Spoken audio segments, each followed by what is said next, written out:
اگلا باب ہے باب نمبر 13.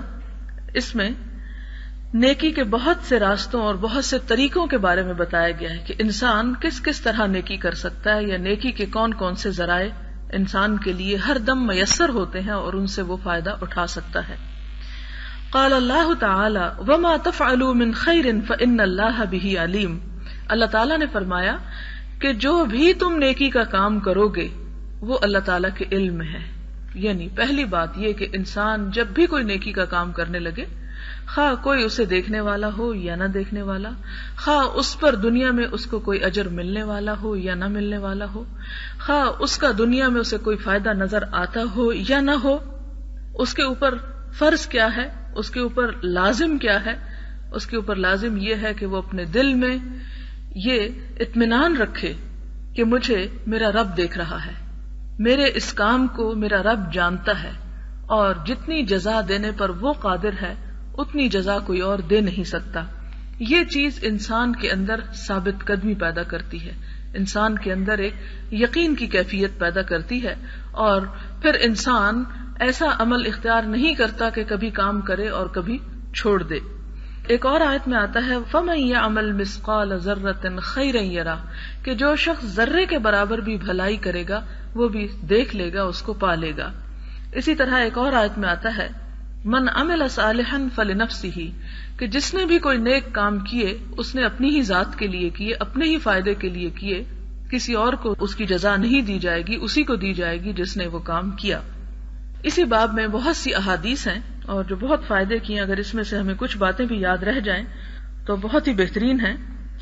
پہلی حدیث ہے حضرت ابو ذر سے رضی اللہ تعالی عنہ، روایت کرتے ہیں کہ میں نے عرض کیا یا رسول اللہ صلی اللہ علیہ وسلم، کون سے اعمال زیادہ فضیلت والے ہیں؟ فرمایا اللہ پر ایمان لانا اور اس کے راستے میں جہاد کرنا.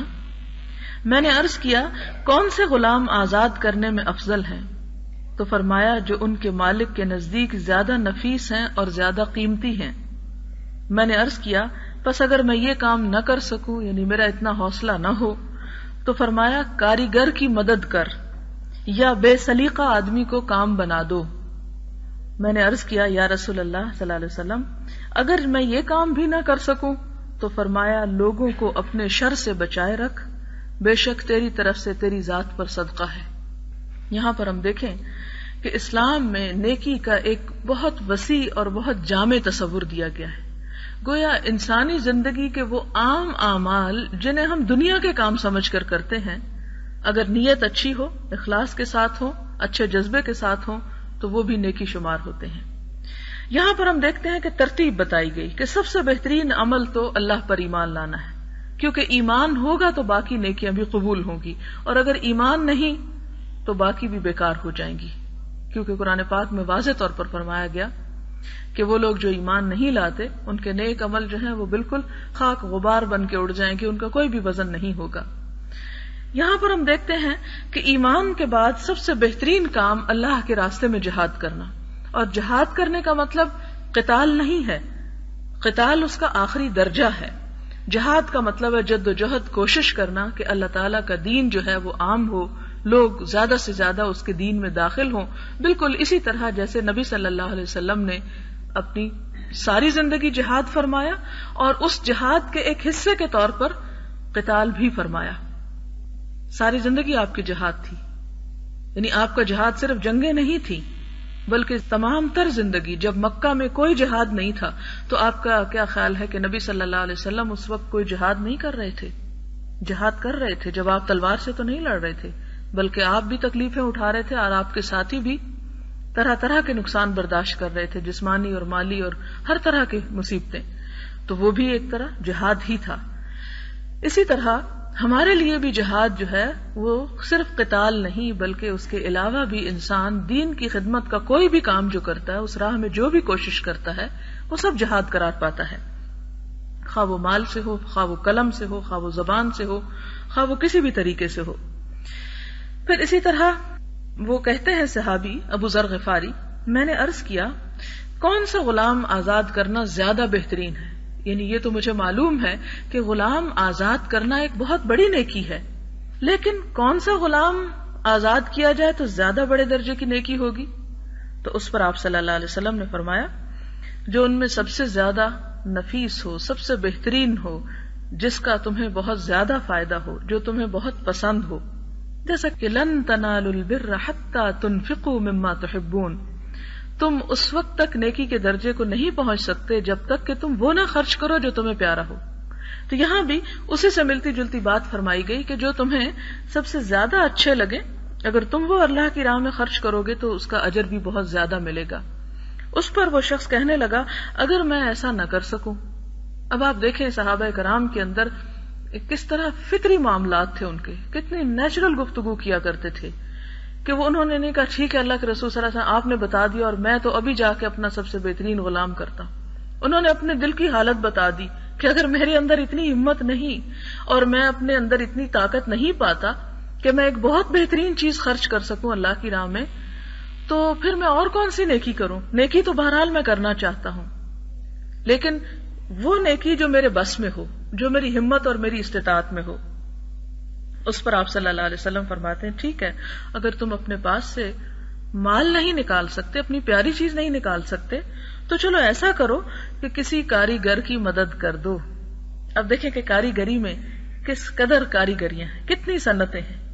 کپڑا سینا بھی کاریگری ہے، مشینیں بنانا بھی کاریگری ہے، لوہار کا کام، درزی کا کام، یہ جتنے بھی پہلے زمانے میں تھیں، اور حدیث صرف پہلے زمانے کے لیے نہیں آج کے لیے بھی ہے کہ اگر کوئی شخص ایک بڑا کام کر رہا ہے اور تم اس کی ہیلپ کرتے ہو اس کام میں تو یہ بھی تمہاری طرف سے ایک ثواب اور اجر ہے. اور آپ نے ایک اور چیز بھی بتائی کہ اگر تم ایسا نہیں کر سکتے کہ تم کسی کاریگر کی مدد نہیں کر سکتے تو تم کیا کرو، تم کسی بے ہنر آدمی کو ہنر سکھا دو. کتنی بڑی نیکی ہے. ہمارے ہاں نیکی صرف یہی سمجھا جاتا کہ ہم نماز پڑھ لیں یا ہم تلاوت کر لیں، وہ تو فرائض میں شامل ہے. نماز تلاوت کرنا تو ہماری روح کی اپنی ذات کی غذا ہے، دوسروں کو اس سے کیا فائدہ پہنچے گا اگر میں صبح سے شام تک بیٹھ کے تلاوت کرتی رہوں. لیکن اگر ایک شخص جس کے پاس کوئی کام کاج نہیں، کوئی کاروبار نہیں، کوئی چیز نہیں، تو اس کو کسی کام پہ لگا دینا، کسی ہنر پہ لگا دینا، کسی چیز پر، کسی راہ پر لگا دینا جو ہے یہ بھی ایک نیکی ہے. میں نے عرض کیا یا رسول اللہ صلی اللہ علیہ وسلم اگر میں یہ کام بھی نہ کر سکوں، یعنی اگر مجھے خود ہی نہیں کوئی ہنر آتا. اب آپ ایک اور چیز دیکھیں کہ صحابہ کرام کے سوالات ایسے ہوتے تھے کہ جس سے اور لوگ بھی فائدہ اٹھا سکیں. آپ کو یاد ہوگا کہ جب حضور صلی اللہ علیہ وسلم پر یہ آیت نازل ہوئی کہ تم کثرت سوال سے بچو، یعنی اہل ایمان کو یہ بتایا گیا کہ تم اس طرح مت کرو جس طرح موسیٰ علیہ السلام کے ساتھیوں نے ان سے کیا اور بہت زیادہ سوال کیے، تو آپ صلی اللہ علیہ وسلم نے بہت زیادہ سوال کرنے کو ناپسند قرار دیا. اس کی وجہ یہ تھی کہ آپ صلی اللہ علیہ وسلم نے فرمایا کہ مسلمانوں کے حق میں وہ شخص بہت بڑا مجرم ہے جس کے سوال کی وجہ سے کوئی حلال چیز ان پہ حرام کر دی جائے. تو ناپسندیدہ کیا گیا ایسے سوالوں کو جس سے دین زیادہ مشکل بن جائے. اس پر صحابہ کرام جو تھے وہ انہیں ایک ہی اشارہ کافی ہوتا تھا کہ آپ صلی اللہ علیہ وسلم پسند نہیں فرماتے تو ہمیں بھی پسند نہیں. محبت تھی نا، ہم تو صرف دعوے کرتے ہیں محبت کے. خیر اس پر آپ دیکھتے ہیں کہ صحابہ کرام بیان کرتے ہیں کہ ہمارا یہ دل چاہتا تھا کہ کوئی ایسا بدو، کوئی دیہاتی، کوئی باہر کا شخص آ کے خوب سوال کرے آپ صلی اللہ علیہ وسلم سے اور ہم بہت سی باتیں سیکھ لیں. کہ انہیں تو منع تھا لیکن یہ کہ کوئی اور سوال کرے تو ہمارا بھی کام بن جائے. تو اس پر ہم دیکھتے ہیں کہ بعض لوگ آتے ہیں اور اکثر آپ نے دیکھا ہوگا احادیث پڑھتے ہوئے کہ یہ بات ذات مینشن کی ہوتی ہے کہ فلاں قبیلے کا سردار آیا اور اس نے آپ صلی اللہ علیہ وسلم سے یہ اور یہ پوچھا، جبریل علیہ السلام آئے اور انہوں نے ایسے ایسے سوال کیے، فلاں وفد آیا اور انہوں نے اس طرح کے سوال کیے، ایک اعرابی آیا اور وہ اس نے یہ پوچھا، ایک بدو آیا اس نے یہ پوچھا. تو یہ احادیث میں اس طرح کی باتیں اسی وجہ سے ملتی ہیں کہ لوکل لوگ، مقامی لوگ صرف وہ سیکھتے تھے جو آپ سکھاتے تھے، لیکن باہر کے لوگ جو کبھی کبھی جنہیں چانس ملتا تھا ان کے لیے کچھ گنجائش تھی کہ وہ مزید بھی پوچھ سکیں. لیکن ابو ذر غفاری رضی اللہ تعالیٰ عنہ جو ہیں وہ باہر کے لوگوں میں سے نہیں تھے، اپنے درمیان کے لوگوں میں سے تھے، اس لیے وہ اپنے لیے پوچھ رہے کہ آپ مجھے بتا دیجئے. یہ ایک اور اچھا انداز ہے کہ میں ایسی بات تو نہیں پوچھتا کہ جو سب کے لیے واجب ہو جائے، لیکن میں اپنے لیے چاہتا ہوں کہ میں کوئی کام کروں. تو اس پر حضور صلی اللہ علیہ وسلم اسے ترتیب سے بتاتے چاہتے ہیں. پھر آگے آتا ہے کہ وہ عرض کرتے ہیں کہ اگر میں یہ کام بھی نہ کر سکوں تو پھر میں کیا کروں. تو آپ نے فرمایا لوگوں کو اپنے شر سے بچائے رکھو. اور شر کیا ہے کہ انسان زبان سے یا عمل سے یا کسی اور چیز سے لوگوں کے اوپر الزام لگائے یا تہمتیں لگائے یا ان کی دل آزاری کرے، ان کی غیبت کرے یا چغلی کرے یا اور اس قسم کی باتیں، یا یہ کہ ہاتھ سے. یا اسی طرح آپ دیکھیں کہ ایمان کا معیار کیا قرار دیا گیا کہ خدا کی قسم وہ شخص مومن نہیں جس کے ہمسائے اس کے شر سے محفوظ نہ ہوں. تو یہ اسی سلسلے میں یہ بات بھی فرمائی گئی کہ تم اپنے شر سے دوسروں کو باز رکھو، روکے رکھو، ان کو محفوظ رکھو. تو یہ بھی تمہارے لیے بڑی نیکی اگر تم اور کچھ نہیں کر سکتے. فرمایا تیری ذات کے لیے یہ بھی صدقہ شمار ہوگا کہ تم کسی کو تکلیف نہیں دیتے، تم ایک بے ضرر انسان ہو. یہ بھی تمہارے لیے نیکی لکھی جائے. یعنی کچھ نہیں کر سکتے، یہ نہیں کر سکتا، یہ نہیں. اچھا کچھ نہیں کر سکتے تو برائی نہ کرو، اتنا کم از کم ضرور کرو کہ برائی سے رک جاؤ. پھر اسی طرح اگلی حدیث ہے، ابو ذر ہی سے روایت ہے کہ رسول اللہ صلی اللہ علیہ وسلم نے فرمایا تم میں سے ہر کسی کے ہر جوڑ پر صبح کو ایک صدقہ واجب ہے. یعنی ہر جوڑ کو، یعنی جتنے بھی جوڑ جوائنٹس ہیں جسم کے اندر ان سب پہ صدقہ واجب ہے. اس کا کیا مطلب بنتا ہے؟ اس کا مطلب یہ بنتا ہے کہ یہ ساری نعمتیں اللہ تعالیٰ کی طرف سے ہمارے لیے. اب جتنے بھی ہمارے چلنے میں، چیز اٹھانے میں، رکھنے میں، یعنی سارا دن ہم ان چیزوں سے، ان اعضاء سے کام لیتے ہیں. لہذا اللہ تعالیٰ کی ایسی نعمت کو ہم استعمال کرتے رہتے ہیں تو اللہ تعالیٰ کا ان پر کچھ حق بھی ہے کہ ان کی طرف سے کچھ شکر ادا ہو یا ان کی طرف سے کچھ اللہ تعالیٰ کے لیے کوئی اچھے جذبات کا اظہار ہو. تو اس پر فرمایا کہ تم کیا کرو، ان کی طرف سے صدقہ کرو. تو ایک اور جگہ پر آتا ہے کہ لوگوں نے کہا ہمارے پاس اتنا مال تو نہیں کہ ہم ایک ایک جوڑ کا صدقہ دینے بیٹھے، مثلا روپیہ بھی ہر جوڑ کا لگائیں آپ روز کا، تو کہاں بات جاتی ہے. بہرحال 360 جوڑ ہیں جسم میں. اب اگر ہر روز ہر جوڑ کا 1 روپیہ بھی صدقہ نکالنے لگے انسان تو پاسبل ہی نہیں ہے. اور اگر پیسہ بھی کر کے نکالے تو مہینے سال میں بہت کچھ ہو جائے. اب دیکھیں کہ ہم اللہ تعالیٰ کی کتنی نعمتیں بغیر کسی بہت بڑے خرچ کے استعمال کیے چلے جاتے ہیں. خیر، اس پر آپ صلی اللہ علیہ وسلم نے فرمایا کہ دیکھو ہر سبحان اللہ کہنا صدقہ ہے، ہر الحمدللہ کہنا صدقہ ہے، ہر لا الہ الا اللہ کہنا صدقہ ہے، ہر اللہ اکبر کہنا صدقہ ہے. یعنی اگر تم مال نہیں دے سکتے تو کم از کم تسبیحات کرو، ذکر ہی کرو اللہ کا، وہ تمہارے لیے صدقہ ہے. اور پھر فرمایا نیکی کا حکم دینا صدقہ ہے، برائی سے کسی کو روکنا بھی صدقہ ہے. اور ان تمام کاموں کے عوض چاشت کی وہ 2 رکعتیں کافی ہو جائیں گی جو انسان پڑھے. کتنا اجر ہے ان 2 رکعتوں کا. چاشت کی نماز جیسا کہ آپ جانتے ہیں کہ سورج کے طلوع ہو جانے کے بعد جب سورج 2 نیزے پر آ جائے اس کے بعد زوال سے پہلے وہ 2 رکعتیں پڑھی جا سکتی ہیں. ایک اور حدیث میں آتا ہے کہ یہ 2 رکعتیں دنیا اور جو کچھ ان کے اندر ہے ان سب سے بہتر ہے. کہ انسان اگر یہ 2 پڑھ لیتا ہے تو گویا اتنا امیر ہو جاتا ہے، گویا وہ ساری دنیا کا مالک ہو گیا. یعنی اسے اتنا غنی کر دیتی ہیں، اس کے دل کے اندر اتنا سکون بھر دیتی ہیں. تجربہ کر کے دیکھیں، اللہ کے رسول صلی اللہ علیہ وسلم کی بات جھوٹی تو نہیں ہو سکتی. تو فرمایا کہ اگر تسبیح کرنے کا بھی وقت نہیں، ظاہر ہے کہ اگر مثال کے طور پر کسی کا پڑھنے پڑھانے کا ہی کام ہے اور سارا دن وہ اور ہی باتیں کرتا رہتا ہے اور ذکر کے لیے ٹائم نہیں بچتا، تو ایسی صورت میں پھر وہ یہ طریقہ اختیار کرے. یہ سب کچھ دراصل کیا ہے؟ مختلف انسانوں کی مختلف طبیعتیں جو ہیں ان کو مختلف چیزیں عطا کی گئی، بہت سی ورائٹی دی گئی. یہ لے لو، اچھا یہ تمہارے حالات کے مطابق ٹھیک نہیں، چلو یہ نہیں یہ کر لو، اگر یہ نہیں ہو سکتا تو ایسا کر لو، اور اگر ایسا نہیں کر سکتے تو کوئی اور کام کر لو. اب دیکھیں کتنا خیرخواہ ہے ہمارا رب ہمارے لیے، کوئی چیز ہمارے لیے نہیں چھوڑی. بالکل یوں بعض اوقات محسوس ہوتا ہے کہ جیسے ایک ضدی بچہ ہوتا ہے، ایک ماں باپ کا لاڈلا بچہ ہوتا ہے، ماں باپ اس کو بہلاتے ہیں، کبھی ایک چیز دیتے ہیں، کہتے نہیں یہ نہیں لینی، یہ نہیں کھانا، تو اس کہتے اچھا یہ کھا لو، کہتے یہ بھی نہیں کھانا، اس کہتے اچھا یہ کھا لو، یہ بھی نہیں کھانا. ہاں یعنی کمی نہیں، کچھ نہ کچھ بتایا ہی جا رہا ہے. اسی طرح اگر آپ ان احادیث کو پڑھیں تو بالکل یوں محسوس ہوتا ہے کہ انسان آخر کہاں تک ہٹ درمی کرے گا، کہاں تک کہے گا اللہ میں کچھ بھی نہیں کرتا. تو اللہ تعالیٰ فرماتے ہیں کہ اچھا یہ نہیں کر سکتے یہ کر لو. یعنی کتنی اس کی محبت اور کرم اور رحمت اور فضل ہے ہم پہ کہ ہمیں مختلف چیزیں. اور پھر ایک اور بات ہے اس میں کہ انسان کوئی بھی کام اگر ایک طرح کا مسلسل کرتا رہے تو وہ کیا ہوتا ہے؟ تھک جاتا ہے، بور ہونے لگتا ہے. یا اس سے دل بھر جاتا ہے. نیکی کے ساتھ بھی بعض اوقات ایسا ہی ہوتا ہے. نیکی کے کام بھی انسان بعض اوقات کرتے کرتے بعض اوقات اکتاہٹ محسوس ہوتی ہے. اسی لیے فرمایا کہ جب تک تمہارا دل قرآن پاک پڑھنے پر مائل ہو تو پڑھو، جب اکتا جاؤ تو بند کر دو. اکتاہٹ کے ساتھ اسے نہ پڑھو، بوجھل دل کے ساتھ نہ پڑھو، خوشی خوشی پڑھو. اسی طرح انسان دیکھتا ہے کہ ذکر کی تسبیح کر لی، ٹھیک ہے یہ کر لی، اب سارا دن ذکر تو نہیں کیے جانا، چلیں اٹھ کے ہم 2 نفل پڑھ لیتے ہیں، 2 نفل چاشت بھی ہو گئے. اچھا اب اس کے بعد نکلتے ہیں کسی کام کاج کو، کسی کی مدد کر دیتے ہیں، کسی کے ساتھ کوئی اچھی بات کر دیتے ہیں. تو یہ سب کچھ کیا ہے؟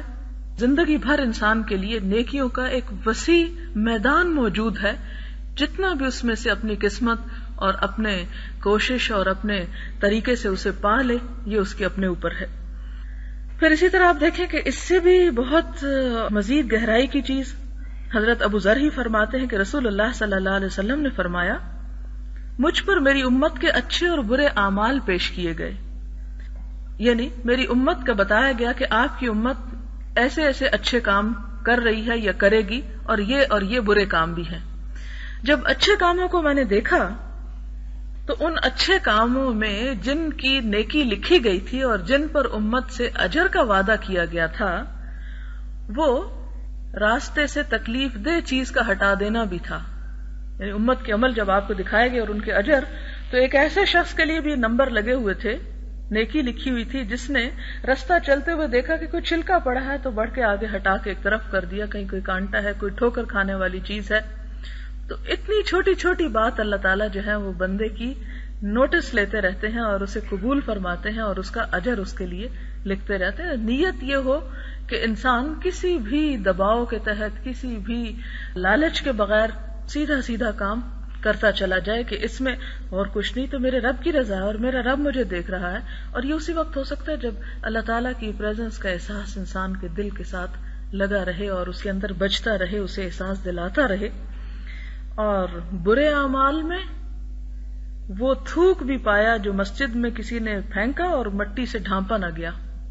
یعنی برے اعمال میں یہ عمل بھی برا ہے کہ انسان کیا کرے، رستہ چلتے ہوئے تھوک دے، یا اور خاص طور پر کسی عبادت والی جگہ پہ تھوک دے اور اس کو پھر ڈھانپا بھی نہ جائے. یعنی اسے اگر ایسی ہی کوئی مجبوری پیش آ گئی اور اس نے پھینک ہی دیا تو اس کو چھپایا نہیں، ڈھانکا نہیں. اب یہ ضروری نہیں کہ یہ تھوک جو ہے وہ نیچے ہی پھینکا گیا، اگر کسی ایسے کپڑے یا کسی ایسے ٹیشو یا کسی بھی چیز میں اور اس کو انسان ایسے مسجد میں پھینک دیتا ہے یا کسی عبادت کی جگہ پر، تو یہ بھی ایک نہایت ناپسندیدہ فعل ہے. لیکن آپ نے حج اور ایسے بڑے اجتماعات کے مواقع پر دیکھا ہوگا کہ لوگ مسجد الحرام کی بھی وہ عزت اور احترام نہیں کرتے. اور یہ کس چیز کی وجہ سے ہے؟ مسلمان امت میں علم کی کمی کی وجہ سے. چھوٹی چھوٹی باتیں ہیں، لیکن اگر پتہ ہو اور دل کے اندر جذبہ موجود ہو تو انسان یہ تو کر سکتا ہے کہ اس گندگی کو اپنے بیگ کے اندر ڈالے، لیکن یہ نہیں کر سکتا کہ کسی ایسی جگہ پر پھینکے جسے دیکھ کر دوسرے کو اذیت ہو یا تکلیف ہو. حضرت ابو ذر سے روایت ہے کہ کچھ لوگوں نے عرض کیا، یا رسول اللہ، مال والے ہی بہت ثواب لے گئے. وہ نمازیں بھی پڑھتے ہیں جیسے ہم پڑھتے ہیں، وہ روزے رکھتے ہیں جیسے ہم رکھتے ہیں. جس کام میں ہم پیچھے ہیں وہ یہ ہے کہ وہ اپنی ضرورت سے زائد مالوں کا صدقہ بھی دیتے ہیں اور ہم نہیں دے سکتے. تو آپ نے فرمایا، اللہ نے تمہارے لیے وہ چیزیں نہیں بنائی جن کا تم صدقہ کرو، پس بے شک ہر سبحان اللہ کہنا صدقہ ہے، ہر اللہ اکبر کہنا صدقہ ہے، ہر الحمدللہ کہنا صدقہ ہے، ہر لا الہ الا اللہ کہنا صدقہ ہے، اور نیکی کا حکم کرنا صدقہ ہے، برائی سے روکنا صدقہ ہے، اور تمہارا اپنی شرمگاہ کی حفاظت کرنا صدقہ ہے. عرض کرنے لگے، یا رسول اللہ صلی اللہ علیہ وسلم، ہم میں سے کوئی اپنی خواہش پوری کرتا ہے، کیا اس میں بھی اجر ہے؟ تو فرمایا، بتاؤ، اگر اپنی خواہش حرام جگہ پوری کرو تو کیا اس پر گناہ نہیں؟ یعنی ایک انسان اگر حرام کام کو چھوڑ کر حلال چیز کی طرف آتا ہے تو وہ بھی اس کے لیے صدقہ ہے. بس ایسے ہی جب اس خواہش کو حلال جگہ پورا کرو تو اس کے لیے اجر ہے. یہ مسلم کی روایت ہے، اگلی بھی مسلم ہی کی روایت ہے. ابو ذر ہی سے روایت ہے کہ مجھے نبی صلی اللہ علیہ وسلم نے فرمایا، کسی بھی نیکی کے کام کو معمولی سمجھ کر مت چھوڑو، خواہ وہ اپنے بھائی کو خندہ پیشانی سے ہی کیوں نہ ملنا ہو. وعن ابی ہریرہ رضی اللہ عنہ قال قال رسول اللہ صلی اللہ علیہ وسلم، کل سلام من الناس علیہ صدقہ، كل يوم تطلع فيه الشمس تعدل بين الاثنين صدقة وتعين الرجل في دابته فتحمله عليها أو ترفع له عليها متاعه صدقة۔ حضرت ابو ہریرہ رضی اللہ تعالیٰ عنہ سے روایت ہے کہ رسول اللہ صلی اللہ علیہ وسلم نے فرمایا، لوگوں کے ہر جوڑ پر ہر دن جس میں سورج نکلتا ہے صدقہ ہے، تیرا دو آدمیوں کے درمیان انصاف کرنا صدقہ ہے، تیرا کسی آدمی کی سواری کے بارے میں امداد کرنا کہ وہ اس آدمی کو سواری پر سوار کر دے یا اس سواری پر اس کا سامان اٹھا کر رکھ دے، یہ بھی صدقہ ہے۔ اب یہاں پر آپ دیکھیں کہ دو لوگوں کے درمیان انصاف کی بات کہنا صدقہ ہے، یعنی دو لوگ کوئی جھگڑ رہے ہیں اور آپ سے کہتے ہیں دیکھیں بھی یہ ہمارے درمیان یہ جھگڑا، آپ بتائیں کہ ہم میں سے کس کی بات درست ہے۔ تو انسان کے دو رویے ہو سکتے ہیں، ایک تو یہ کہ جو مرضی کرو میرا سر نہ کھاؤ اور مجھے مت ستاؤ، اور دوسرا یہ کہ انسان تھوڑی سی کسی کی بات سن لے اور سننے کے بعد ان کے درمیان حق بات کہہ کر اس جھگڑے کو صاف کر دے، تو یہ بھی اس کے لیے دراصل صدقہ ہے۔ پھر اسی طرح فرمایا کہ کسی کی سواری کے لیے اس کی مدد کرنا، کسی کو اپنی سواری پر بٹھا لینا، یا یہ کہ اسے اس کی اپنی سواری پر سوار ہونے میں مدد دینا بھی صدقہ ہے۔ بعض اوقات دیکھیں آپ گاڑی خراب ہو جاتی ہے تو ایسے میں اگر سارے لوگ نکلتے چلے جائیں کہ ان کو کوئی اس سے کنسرن نہیں، تو یہ اسلامی اخلاق کے منافی ہے بات نہیں۔ اس کو اس پہ سوار کرنا یا اس کے روانگی کا بندوبست کرنا یہ بھی صدقہ ہے۔ اور پھر فرمایا ہر اچھی بات کہنا صدقہ ہے، اور ہر قدم جو تو نماز کی طرف اٹھائے وہ بھی صدقہ ہے، اور راستے سے تکلیف دہ چیز ہٹانا بھی صدقہ ہے۔ یہ بخاری اور مسلم کی روایت ہے، اور مسلم نے اس حدیث کو حضرت عائشہ رضی اللہ تعالی عنہا سے بھی روایت کیا ہے۔ وہ فرماتی ہیں کہ رسول اللہ صلی اللہ علیہ وسلم نے فرمایا کہ بنی آدم میں سے ہر انسان کو 360 جوڑوں پر پیدا کیا گیا، بس جو شخص اللہ کی بڑائی بیان کرے اور اللہ کی حمد کرے اور لا الہ الا اللہ پڑھے، اللہ کی تسبیح پڑھے، اللہ سے استغفار کرے، لوگوں کے راستے سے کسی پتھر کو ہٹا دے یا کسی کانٹے کو، کسی ہڈی کو لوگوں کے راستے سے ہٹا دے، یا نیکی کا حکم کرے یا برائی سے روکے، 360 کی تعداد میں یہ نیکیاں کر لے، تو وہ اس دن میں زمین پر اس حالت میں چلے گا کہ اپنے آپ کو جہنم کی آگ سے دور کیے ہوئے ہوگا، یعنی گویا وہ اپنے جسم کا ایک حق جو ہے وہ ادا کر چکا ہوگا۔ اسی لیے یہ بڑا جامع فکرہ ہے جو پچھلی حدیث میں آپ نے پڑھا کہ کسی چھوٹی سی چھوٹی نیکی کی بات کو بھی حقیر نہیں سمجھنا چاہیے، کیونکہ وہ بھی انسان کے جسم کا صدقہ ہے۔ اسی طرح اگلی حدیث حضرت ابو ہریرہ سے ہے، روایت کرتے ہیں قال رسول اللہ صلی اللہ علیہ وسلم من غدا الى المسجد او راح اعد اللہ له فی الجنۃ نزلا كلما غدا او راح، متفق علیہ۔ کہ رسول اللہ صلی اللہ علیہ وسلم نے فرمایا جو شخص صبح کو یا شام کو مسجد کی طرف عبادت کے لیے چل کر آئے، تو جب بھی صبح یا شام مسجد کی طرف چل کر آتا ہے اللہ تعالیٰ اس کے لیے جنت میں مہمانی تیار کرتے ہیں، کہ جب وہ وہاں پہنچے گا تو اس سے فائدہ اٹھائے گا۔ اب اس میں ہو سکتا ہے کہ خواتین کے ذہن میں یہ خیال جائے کہ ہم تو مسجد جاتے نہیں تو اس کا مطلب ہے ہم تو روز محروم رہتے ہیں۔ نہیں، عورت کے لیے مسجد اس کی، جیسے کہ آپ ایک اور حدیث میں پڑھ چکے ہیں، حضور صلی اللہ علیہ وسلم نے فرمایا کہ ساری زمین کو میرے لیے مسجد بنا دیا گیا۔ تو خواتین کی مسجد کیا ہے؟ مسجد کا لفظی معنی ہے سجدے کی جگہ۔ تو خواتین گھر میں جس جگہ پر نماز ادا کرتی ہیں اور وہاں اس کے لیے وہ پہنچتی ہیں، کوشش کرتی ہیں، ضروری نہیں کہ انسان ایک ہی جگہ مقرر کر لے، جہاں بھی اپنا مصلی اٹھا کے بچھاتا ہے انسان وہی اس کے لیے مسجد بن جاتا ہے۔ تو اس کام کے لیے کہ جب انسان نیت کرتا ہے اور نیت کرنے کے بعد وہ وضو کرتا ہے اور وضو کے بعد وہ اپنی جگہ پر پہنچتا ہے، تو جتنے قدم بھی اور جتنی بھی کوشش کر کے وہ وہاں پہنچتا ہے وہ سارے کا سارا وقت اس کے لیے عبادت لکھا جاتا ہے۔ اگلی حدیث میں حضرت ابو ہریرہ رضی اللہ تعالیٰ عنہ فرماتے ہیں کہ رسول اللہ صلی اللہ علیہ وسلم نے فرمایا اے مسلمان عورتوں، کوئی عورت اپنی ہمسائی عورت کے کسی ہدیے کو حقیر نہ سمجھے، اگرچہ وہ ہدیہ بکری کا کھر ہی کیوں نہ ہو۔ یہ بہت چھوٹی سی چیز ہے، لیکن انسان اگر خود استعمال کر رہا ہے اور اپنے ساتھ والے گھر میں یا اپنے ہمسائے یا دوست کو بھجوا دیتا ہے تو وصول کرنے والے کو اسے مائنڈ نہیں کرنا چاہیے، برا نہیں سمجھنا چاہیے، کیونکہ یہ بھی دراصل اس کی طرف سے ایک نیکی ہے، کیونکہ اگر کسی انسان کی حیثیت ہی اتنی ہے کہ وہ اتنا دے سکے تو اتنا بھی خوشی سے اس سے قبول کرنا چاہیے۔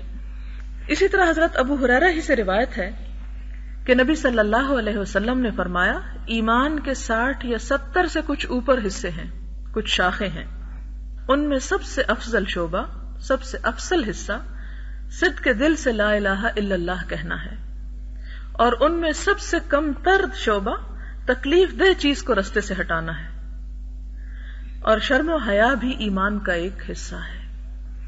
اگلی حدیث حضرت ابو ہریرہ رضی اللہ تعالی عنہ سے روایت کرتے ہیں کہ رسول اللہ صلی اللہ علیہ وسلم نے فرمایا ان حالات میں کہ ایک آدمی ایک رستے پر چلا جا رہا تھا، اسے شدت کی پیاس لگی تو اس نے ایک کنواں پایا، پھر وہ کنویں میں اترا اور پانی پیا، پھر نکلا تو ایک کتا اپنی زبان نکالے پیاس کے مارے کیچڑ چاٹ رہا تھا۔ پس آدمی نے دل میں کہا کہ یہ کتا پیاس کی وجہ سے اس حالت کو پہنچ گیا جو مجھے پہنچی تھی، یعنی جس طرح میں خود پیاسا تھا اسی طرح یہ پیاسا ہے۔ پس یہ شخص کنویں میں اترا اور اس نے اپنے موزے میں پانی بھرا، پھر اس کو اپنے منہ سے تھاما، یعنی کیونکہ خود تو نیچے اتر کے پی کے واپس آ چکا تھا، لیکن کتے کے لیے لانا تھا تو پہلے موزے سے پانی بھرا اور پھر اس موزے کو منہ سے پکڑ لیا، کیونکہ اور کس طرح وہ اس کو لے کے اوپر چڑھتا، کیونکہ جب واپس چڑھتا تو وہ گر جاتا اگر اس نے ہاتھ میں پکڑا ہوتا۔ یعنی تکلیف کے ساتھ، ظاہر ہے کہ پاؤں کی جوتی یا موزہ جو ہے وہ منہ میں لے کے اوپر چڑھنا یا ویسے بھی منہ کو لگانا ایک بڑی تکلیف دہ حالت ہے، لیکن اس نے ایک جانور کے لیے یہ تکلیف برداشت کی، حتیٰ کہ کنویں کی منڈیر پر چڑھ آیا، پس کتے کو پانی پلایا تو اللہ تعالیٰ نے اس کے عمل کی قدر فرمائی اور اسے بخش دیا۔ صحابہ عرض کرنے لگے یا رسول اللہ صلی اللہ علیہ وسلم، کیا ہمارے لیے جانوروں کی دیکھ بھال میں بھی اجر ہے کہ ہم ان کی خدمت کرتے ہیں، ان کو لک آفٹر کرتے ہیں، انہیں کھلاتے ہیں پلاتے ہیں؟ تو آپ نے فرمایا ہر تر جگر رکھنے والے جاندار کی خدمت میں اجر ہے، کہ انسان کسی مخلوق کے ساتھ بھی بھلائی کرتا ہے تو اس پر بھی وہ ثواب پاتا ہے۔ اور بخاری کی ایک دوسری روایت میں ہے کہ اللہ تعالیٰ نے اس کے عمل کی قدر فرمائی اور اس کو بخش دیا اور اس کو جنت میں داخل فرما دیا۔ اور بخاری اور مسلم کی ایک اور روایت میں کہ ایک کتا ایک کنویں کے ارد گرد گھوم رہا تھا اور قریب تھا کہ پیاس اس کو ہلاک کر دے، اچانک اسے بنی اسرائیل کی ایک فاحشہ عورت نے دیکھا، بس اس نے اپنا موزہ اتارا اور اس کے لیے پانی کھینچا اور اسے پلا دیا، تو اس عورت کو اس عمل پر بخش دیا گیا۔ ہمارے ہاں جہاں ایسی احادیث بہت سی نیکی کا کام کرنے کا سبب بنتی ہیں اور انسان کے اندر ایک حرص پیدا کرتی ہیں کہ کوئی بھی نیکی کا وقت یا مہلت یا لمحہ ضائع نہ جائے، وہاں عام طور پر دیکھا گیا کہ ایسی احادیث کو غلط معنی میں بھی لیا جاتا ہے، اور وہ اس طرح کہ انسان سوچتا ہے کہ پھر نماز کی بھی ضرورت نہیں، پھر روزوں کی بھی ضرورت نہیں، پھر صدقہ زکوٰۃ کی بھی ضرورت نہیں، کیا پتہ اللہ تعالیٰ ہمیں بھی کوئی توفیق دے کہ ہم بھی کوئی ایسا کام کر لیں اور ہماری بھی بخشش ہو جائے۔ تو بات یہ ہے کہ انسان کسی بھی ایسے کام میں کہ جہاں اسے اپنی کامیابی اور ناکامی کا پورا اسے کنسرن ہوتا ہے اور اسے یقین سے کامیابی چاہیے ہوتی ہے، وہاں وہ چانسز پہ نہیں جیتا۔ مثلاً آپ دیکھیں کہ آپ اپنے کسی بھی امتحان کو پاس کرنا چاہتے ہیں یا ماضی میں کبھی کرنا چاہتے تھے، تو کیا آپ نے کبھی اس لیے کورس نہیں پڑھا کہ میں کتاب کھولوں گا اور بائی چانس کوئی چیز پڑھ لوں گا اور شاید وہی امتحان میں آ جائے اور میں شاید اسی کی وجہ سے پاس ہو جاؤں؟ نہیں، کبھی نہیں۔ اور خاص طور پر ایسے امتحان کہ جس کے بعد آپ کی زندگی موت کا مسئلہ ہو، یا مثال کے طور پر انسان اگر سیریس بیمار ہو اور وہ علاج کے لیے نہ جائے اور گھر میں مختلف چیزیں پڑی ہوئی ٹرائی کرتا رہے کہ شاید اسی میں میری شفا ہو، اور ہو سکتا ہے کہ اس سے مجھے بڑا فائدہ ہو جائے، اور ہو سکتا ہے کہ اس کام سے میں بالکل صحت مند ہو جاؤں، تو ایسا کرنا، چانسز پر رہنا اور چانسز کو لینے کے لیے غلط چیزوں کو ٹرائی کرنا جو ہے وہ انسان اپنے آپ کو نقصان ہی پہنچاتا ہے ایسا کر کے۔ لہذا دین کے معاملے میں اور خاص طور پر آخرت کے معاملے میں، آخرت کا معاملہ چونکہ ایک بہت سینسٹیو معاملہ ہے، انسان کی کامیابی اور ناکامی مستقل کامیابی اور ناکامی ہے اور بہت بڑی کامیابی یا ناکامی ہے، تو ایسی شکل میں انسان صرف چانس کے سہارے پر نہ جیے کہ شاید ہم بھی کوئی بہت اچھا کام کر لیں، ہو سکتا ہے کہ ہمیں موقع ملے اور ہم کہیں ہائے بہت مشکل ہے ہم نہیں کر سکتے، ہو سکتا ہے کہ موقع ملے اور ہماری نیت دنیا کی شہرت حاصل کرنا ہو جائے، ہو سکتا ہے کہ موقع ملے اور اس سے پہلے کہ ہم اس کام کو کر سکیں وہ ہم پورا ہی نہ کر سکیں۔ تو اس لیے اللہ تعالیٰ سے دعا تو مانگنی چاہیے کہ وہ ہم سے نیکی کا کام لے لے، لیکن اس کا یہ مطلب نہیں لینا چاہیے کہ جو انسان پہلے نیکی کر رہا ہے وہ بھی اس امید پہ چھوڑ دے کہ چانس پہ ہم آگے پہنچ جائیں گے۔ پھر اسی طرح حضرت ابو ہریرہ رضی اللہ تعالی عنہ سے روایت ہے کہ نبی صلی اللہ علیہ وسلم نے فرمایا، میں نے جنت میں ایک آدمی کو ایک درخت کی وجہ سے جو مسلمانوں کو تکلیف دیتا تھا اور اس نے رستے سے کاٹ دیا تھا، جنت میں چلتے پھرتے دیکھا. جب آپ معراج پہ تشریف لے گئے یا خواب کی حالت میں، یہاں اس کی وضاحت نہیں ہے، کہ ایک شخص جو تھا وہ جنت میں گھوم رہا تھا. جب پوچھا گیا کہ اس کو جنت کیسے ملی تو بتایا گیا کہ اس نے ایک درخت ایسا کاٹا تھا جس سے لوگوں کی آمد و رفت میں دقت تھی یا تکلیف تھی. لیکن ہمارے ہاں آپ دیکھیں کہ ہم مسلمان بھی ہیں، لیکن اگر کسی شہر میں نکل کر ہر گلی کے کنارے پر اور خود ہر گلی کے اندر جتنی غلاظت اور جتنا کوڑا کرکٹ اور جتنی خرابی، حالانکہ ہم اسے خود بھی دور کر سکتے ہیں، لیکن ہر شخص اپنے گھر کا کوڑا صاف کر کے گلی میں پھینک دیتا ہے یا سب کچھ اپنی نالیوں میں بہا دیتا ہے، چاہے باہر کی ساری سڑک کے گٹر بند ہو جائیں اور سڑک توڑنی پڑ جائے یا کچھ اور ہو جائے، ہمیں اس سے کوئی سروکار نہیں. یا ایسی ایسی غلاظتیں کہ جسے دیکھ کر کسی کے کان پہ جوں نہیں رینگتی. یہ کیوں ہے اور کس لیے ہے؟ اس لیے کہ مسلمان امت ان اخلاقیات سے گزری ہی نہیں اور اس کو پتا ہی نہیں کہ یہ کیا چیز ہے. اس لیے کہ اگر کسی کو یہ پتا ہو کہ کسی شخص کو اذیت سے بچانا کتنی بڑی نیکی ہے، اور اسی میں ہم دیکھتے ہیں کہ مثال کے طور پر ہمارے ہاں عبادت کی غرض سے لاؤڈ سپیکر کا اتنا غلط استعمال کیا جاتا ہے کہ جس کی وجہ سے لوگوں کی جو ہے نیندیں بھی حرام ہو جاتی ہیں اور دوسرے کام، مثال کے طور پر اگر کوئی شخص پڑھ رہا ہے بیٹھ کے تو اس کے لیے وہ پڑھنا فرض ہے، اور خطبہ ہے یا کوئی اور کام ہے تو وہ مسجد کے اندر ہی ہونا جو ہے وہ زیادہ بہتر ہے. لیکن اسے نیکی سمجھ کر اور زبردستی دوسروں کو سنوانے کی جب کوشش کی جائے تو اسلام میں یہ نیکی شمار نہیں ہوتی بلکہ اذیت شمار ہوتی ہے. تو دوسروں کو اذیت سے محفوظ رکھنا اور اذیت سے بچانا جو ہے یہ انتہائی ضروری ہے اور اس کا اہتمام کیا جانا چاہیے، کیونکہ یہ شخص جنت میں کیوں پہنچا؟ صرف ایک اذیت دور کر کے. اسی طرح ایک اور جگہ پر آپ صلی اللہ علیہ وسلم نے فرمایا کہ ایک آدمی کا ایک ایسے درخت کی ٹہنی کے پاس سے گزر ہوا جو رستے کے درمیان پڑی ہوئی تھی، تو اس نے کہا، خدا کی قسم میں اس ٹہنی کو مسلمانوں سے ہٹا دوں گا تاکہ یہ انہیں تکلیف نہ دے. لہٰذا اس نے وہ ٹہنی کاٹ دی جو رستے میں آتی. اب دیکھیں ہمارے یہاں بہت سی گاڑیاں آتی جاتی ہیں، لیکن رستے میں ایسے ایسے درخت خاص طور پہ جب اندھیری وغیرہ چلتی ہے اور ٹوٹ کے گرتے ہیں تو سب انتظار میں گزرتے جاتے ہیں کہ کل آئیں گے وہ جھاڑو لگانے والے یا کوئی اور محکمے والے کہ جو اس کو ہٹائیں گے، حالانکہ وہ ایک معمولی کام بھی ہو سکتا ہے. تو یہاں دیکھیں کہ وہ کیسے مسلمان تھے کہ جن کی آنکھیں اور جن کے ہاتھ اور یہ سب کچھ برائیوں کو کتنا محسوس کرتے تھے، اور برائی صرف انسانوں کی برائی نہیں بلکہ ایسی برائی کہ جو انسانوں کے لیے تکلیف کا باعث بن جائے، اس کو مسلمانوں سے دور کرنا جو ہے وہ اعلیٰ درجے کا اخلاق ہے اور نیکی ہے. تو لہٰذا اس نے کہا کہ میں تو اسے ضرور دور کر دوں گا. تو جب اس نے وہ ٹہنی کاٹ دی اور وہ رستہ صاف کر دیا تو اللہ تعالیٰ نے اس کے اس عمل کو اتنا قبول اور پسند کیا کہ اسے اس کے بدلے میں جنت میں داخل فرمایا.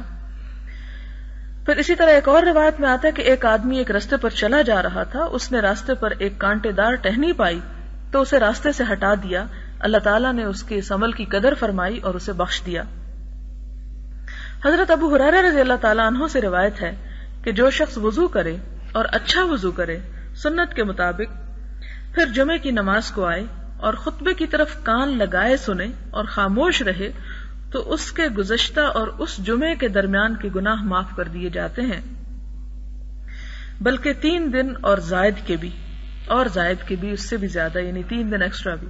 اور جو کنکریوں سے کھیلا تو اس نے لغو حرکت کی، یعنی اپنے اجر میں کمی کی. کنکریوں سے کھیلنے سے مراد یہاں کیا ہے؟ ظاہر ہے کہ ہمارے ہاں تو مسجدیں ایسی نہیں کہ جہاں نیچے کنکریاں بچھائی گئی ہوں. حضور صلی اللہ علیہ وسلم کے دور میں جیسا کہ آپ جانتے ہیں کہ مسجد نبوی کا کوئی پکا فرش نہیں تھا، کچی زمین تھی، اور اس پر زیادہ سے زیادہ یہ تھا کہ کنکریاں بچھائی ہوئی تھیں تاکہ کیچڑ اور ایسی چیزیں بارش کے پڑنے کی وجہ سے تکلیف نہ دیں. تو جب لوگ بیٹھتے تھے تو کنکریوں پر ہی بیٹھتے تھے، لیکن خشوع و خضوع اور حضور صلی اللہ علیہ وسلم کی خطبہ سننے اور توجہ کا عالم یہ ہوتا تھا، پیچھے سے پرندے آ کے سروں پہ بیٹھ جاتے تھے اور وہ ٹس سے مس نہیں ہوتے تھے کنکریوں پہ بیٹھ کے. اور ہم بہترین قالینوں پر بیٹھ کے بھی اللہ کے رسول صلی اللہ علیہ وسلم کی باتوں، یا مسجد نبوی میں اگر آپ کے جانے کا اتفاق ہوا تو آپ کو اندازہ ہوگا کہ کیا بے حرمتی ہوتی ہے، کیونکہ فضول باتیں کرنا اور ادھر ادھر دھیان کرنا اور اللہ تعالیٰ کے حضور توجہ نہ کرنا اور خشوع و خضوع اختیار نہ کرنا، یہ سب بے احترامی کی باتیں ہیں. تو اس میں آپ صلی اللہ علیہ وسلم نے فرمایا کہ جو مسجد میں آتا ہے اور خطبہ سنتا ہے اور خطبہ سننے کے ساتھ ساتھ وہ کنکریوں سے بھی کھیلتا رہتا ہے مسجد کے نیچے، تو ایسا کرنے والا لغو کام کرتا ہے اور وہ اصل میں اپنے اجر میں کمی کرتا ہے.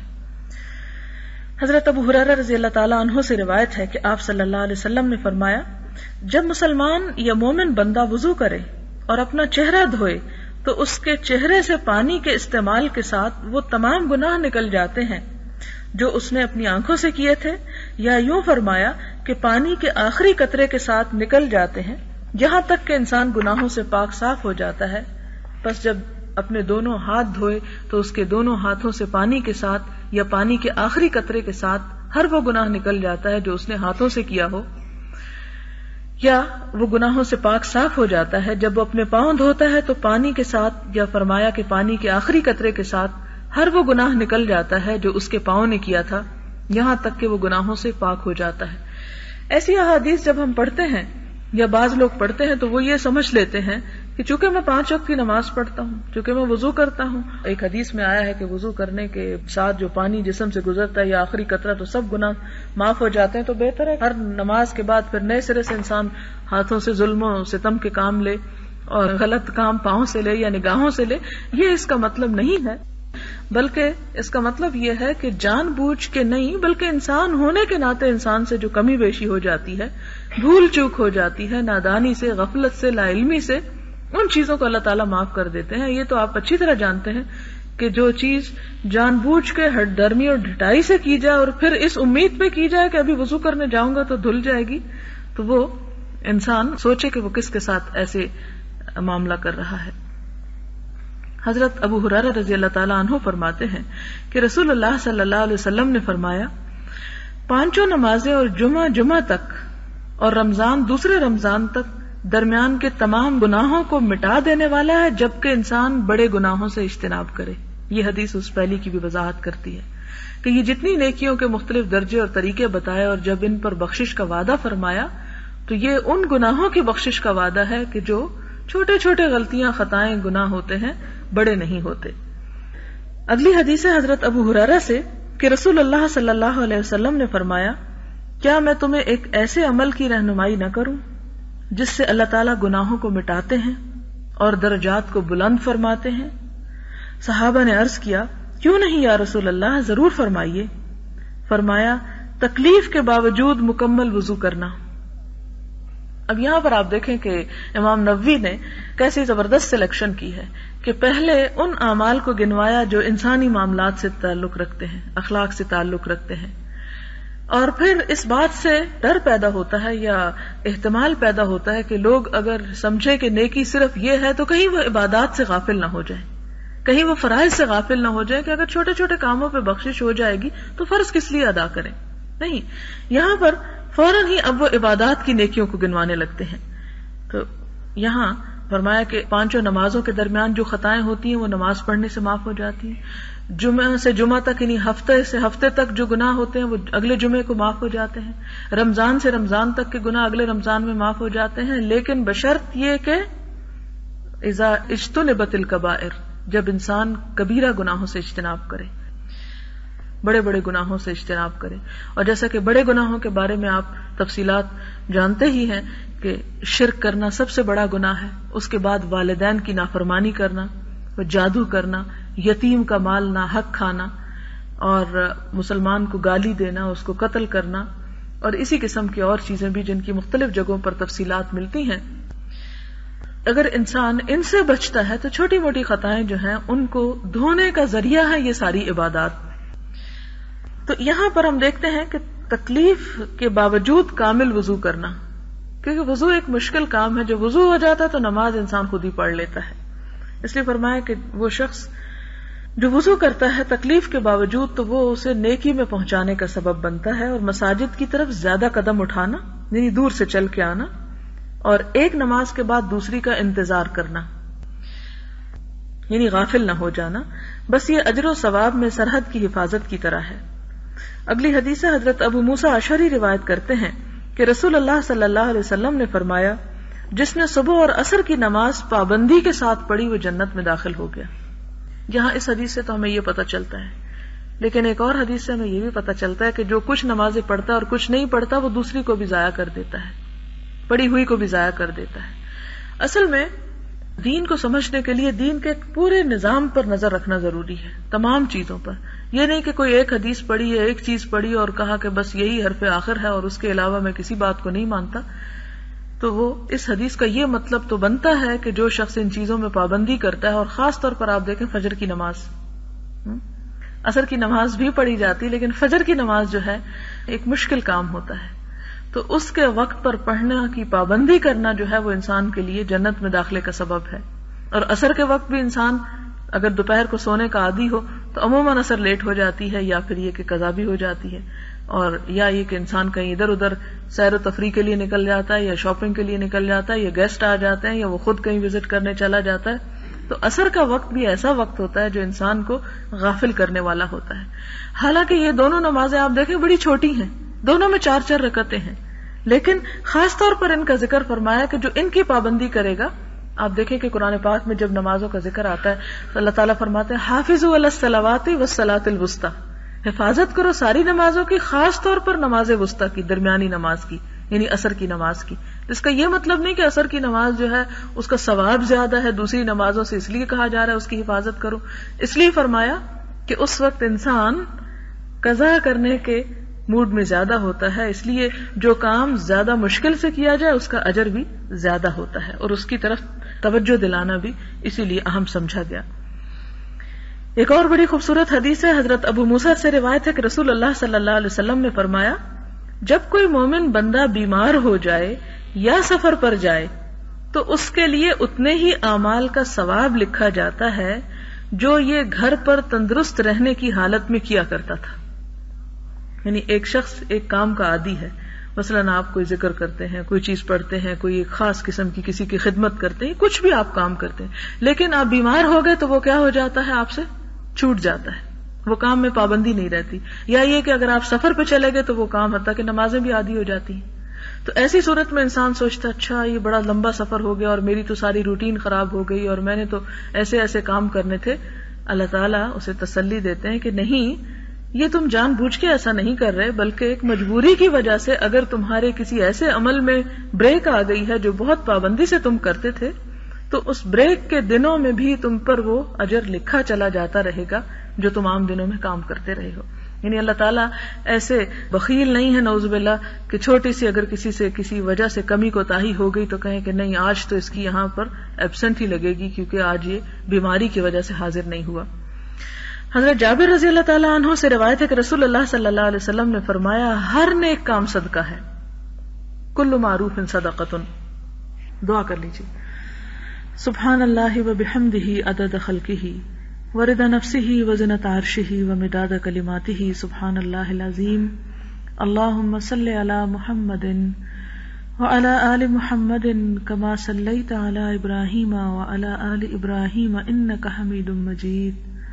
اللہم بارک علی محمد وعلی آل محمد کما بارکت علی ابراہیم وعلی آل ابراہیم انک حمید مجید. ربنا آتنا فی الدنیا حسنۃ وفی الآخرۃ حسنۃ وقنا عذاب النار. ربنا لا تزغ قلوبنا بعد اذ ہدیتنا وہب لنا من لدنک رحمۃ انک انت الوہاب. اللہم لا مانع لما اعطیت ولا معطی لما منعت ولا ينفع ذا الجد منک الجد. اللہم ارزقنا حبک وحب من يحبک وحب عمل يقربنا الى حبک. اللہم انا نعوذ بک من جہد البلاء ودرک الشقاء وسوء القضاء وشماتة الاعداء. اللہم انفعنا بما علمتنا وعلمنا ما ينفعنا وزدنا علما.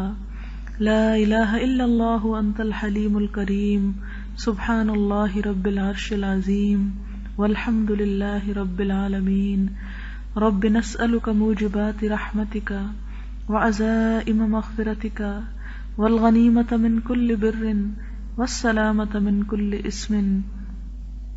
لا تدع لنا ذنبا الا غفرته ولا ہما الا فرجته ولا حاجة هي لك رضا الا قضيتها يا ارحم الراحمين. ربنا تقبل منا انك انت السميع الدعاء وتب علينا إنك أنت التواب الرحيم وصلى الله تعالى على خير خلقه محمد وعلى آله وأصحابه وأهل بيته أجمعين برحمتك يا أرحم الراحمين إلهي آمين. سبحانك اللهم وبحمدك نشهد أن لا إله إلا أنت نستغفرك ونتوب إليك. والسلام علیکم ورحمۃ اللہ وبرکاتہ.